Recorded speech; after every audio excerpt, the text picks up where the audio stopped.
एक दिन की जिंदगी गिरधर की 100 साल की जिंदगी से बेहतर है। दोस्तों, क्या ही आप लोग ये जानते हैं कि ये मुहावरा सबसे पहले किसने बोला था? ये अल्फाज है शेर मशहूर टीपू सुल्तान के। दोस्तों, आज की इस वीडियो में हम जानेंगे कि टीपू सुल्तान कौन थे और उन्होंने अपनी पूरी जिंदगी कैसे गुजारी। चलिए दोस्तों, वीडियो को करते शुरू। टीपू सुल्तान मैसूर सल्तनत के सुल्तान हैदर अली के सबसे बड़े बेटे थे।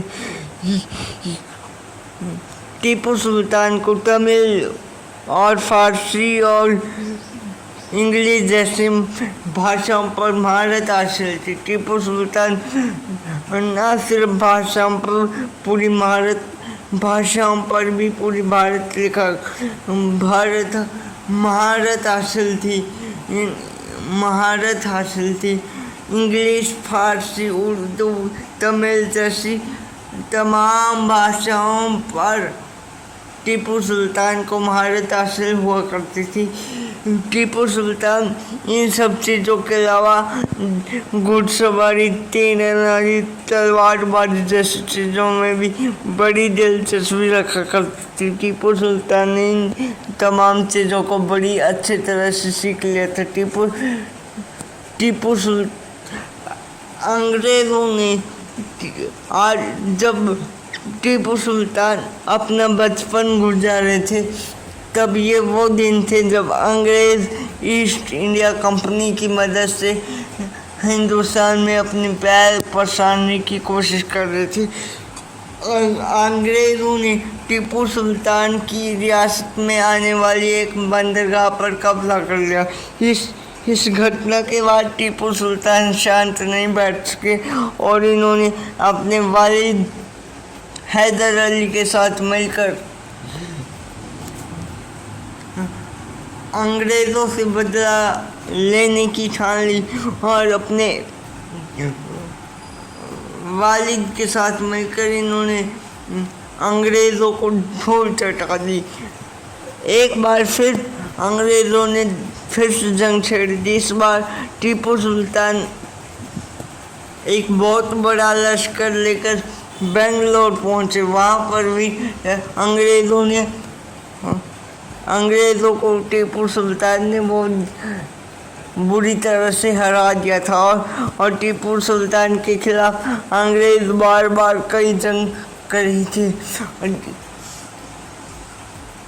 कुछ दिनों के बाद टीपू सुल्तान के वालिद यानी हैदर अली का इंतकाल हो गया। उनके इंतकाल के बाद अब मैसूर का पूरी सल्तनत का जो कंट्रोल था, जो सिस्टम था, वो टीपू सुल्तान के हाथों में आ गया। जब टीपू सुल्तान के वालिद की फादर की यानी मौत हुई थी, तब टीपू सुल्तान की उम्र सिर्फ 22 साल थी और टीपू सुल्तान को 22 साल की उम्र में मैसूर सल्तनत की गद्दी पर बैठा दिया गया। टीपू सुल्तान बहुत ज़्यादा बारूद थे। इन्होंने गद्दी पर बैठते ही अंग्रेज़ों के खिलाफ जंग करने का इरादा किया। जब अंग्रेज़ों को ये महसूस होने लगा कि हम टीपू सुल्तान को खुले मैदान में नहीं हरा सकते, इन्होंने अंदरूनी तौर पर टीपू सुल्तान की रियासत में गद्दारों को ढूंढना शुरू कर दिया और टीपू सुल्तान के महल में रहने वाले गद्दार यानी मीर सादिक को पैसों का लालच देकर अपनी तरफ कर लिया और खरीद लिया। और जिन्होंने मीर सादिक ने अंग्रेज़ों की बहुत ज़्यादा अंदरूनी तौर पर मदद की और हैदराबाद के निज़ाम की फ़ौज, बेंगलोर की फ़ौज और मराठाओं की फ़ौज, इन सभी फ़ौजों ने मिलकर टीपू सुल्तान पर हमला कर दिया। टीपू सुल्तान को जब इस हमले की खबर मिली, जब टीपू सुल्तान खाना खा रहे थे, टीपू सुल्तान को जैसे इस घटना की खबर मिली वो फौरन खाना छोड़कर भागने लगे और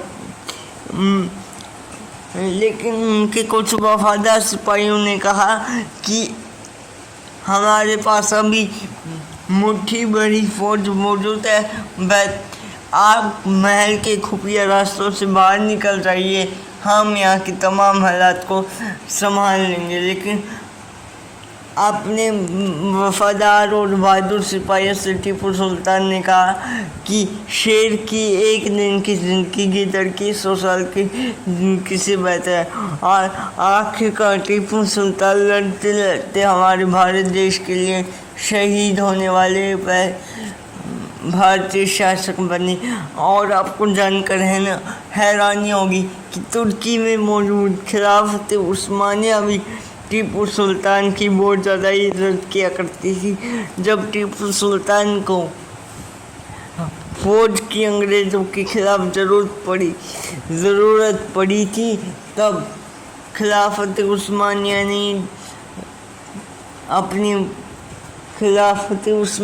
ने ही टीपू सुल्तान की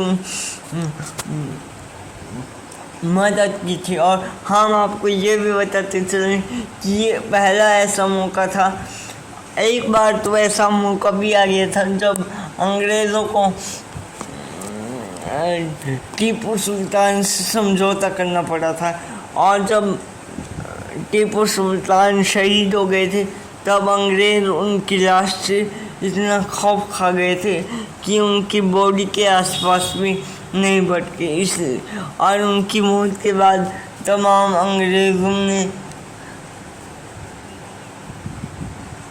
जश्न मनाया। और जब तक टीपू सुल्तान जिंदा रहे हमारे भारत देश के लिए लड़ते लड़ते शहीद हो गए। लेकिन फिलहाल हम आपको पता चले कि अभी कुछ सालों पहले ये फैसला लिया गया था कि टीपू सुल्तान का ये जो हिस्ट्री का जो चैप्टर है इससे हटा दिया जाए कुछ सालों पहले। लेकिन जिस इंसान ने हमारे भारत देश की इतनी ज़्यादा मदद की और इतने अच्छे काम किए उस इंसान के इतिहास को आज हमारी भारत देश से मिटाने की कोशिश की गई है। लेकिन दोस्तों इतिहास कभी लिखा नहीं जाता, बनाया जाता है। और इतिहास बनाते भी वही लोग हैं जो इसे बनाने के लायक होते हैं। फिलहाल दोस्तों आज की हमारी इस वीडियो को हम यहीं पर ख़त्म करते हैं।